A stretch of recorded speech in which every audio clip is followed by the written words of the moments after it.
So, ayan guys, magluluto tayo ng Adidas, yung paa ng manok.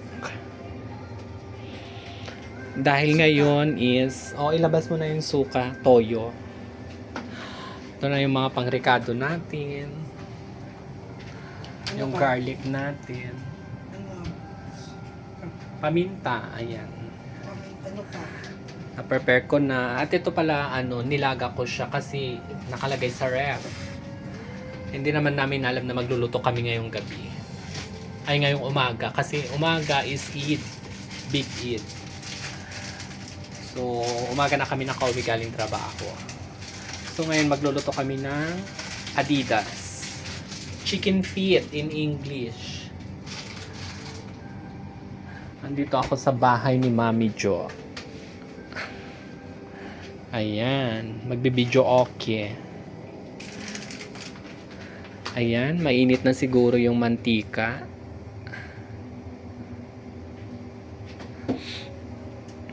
Tapos, ilalagay natin yung mga pangsangkot siyang.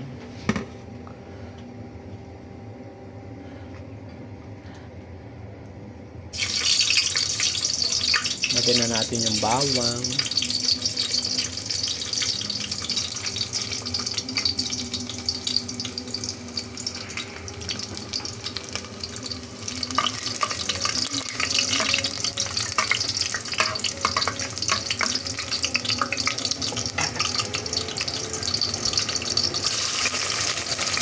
Ating onion.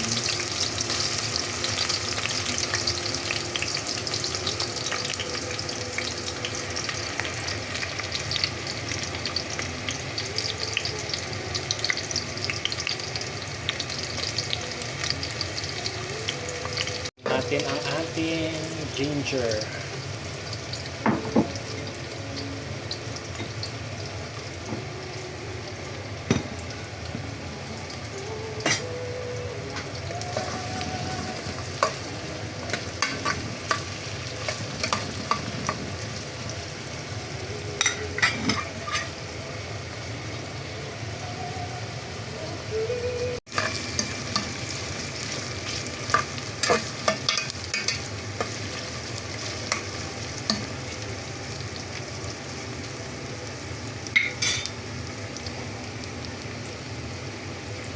Ayan, medyo nag-brown na siya. Ilagay na rin natin yung paa ng manok or yung chicken feet.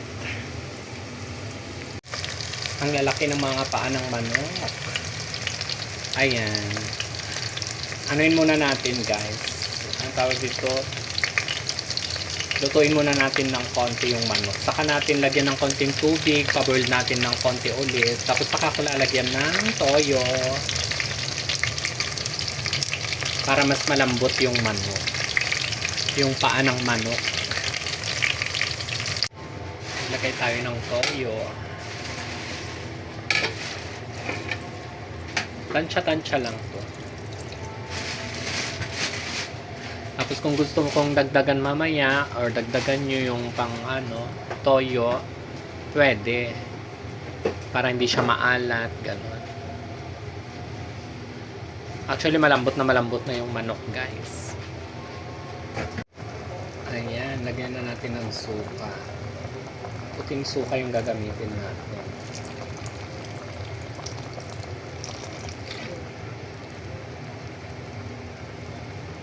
Gutom na si Mother Joanne, si Mami. Pinapatuyuan ko na lang para kumapit talaga yung lasa niya, guys. Ayan na siya, konti na lang. Mas masarap kasi pag napatuyuan na siya.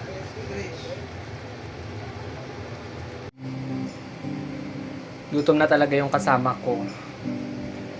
So, luto na siya, guys. Pwede nang kumain. Nilagyan ko pala ng konting sili.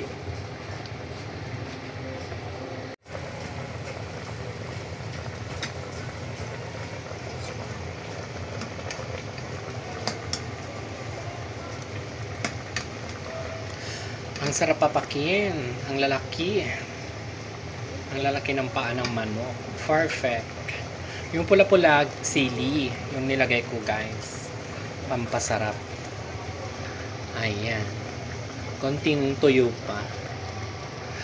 Mangangat-ngat mo na yung ano, yung kahit buto-buto dyan. At ito nga, habang kumakain kami, may singalong.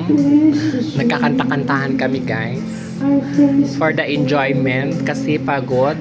Tapos mamaya, hapon, may trabaho pa kami. So, ini-enjoy lang namin.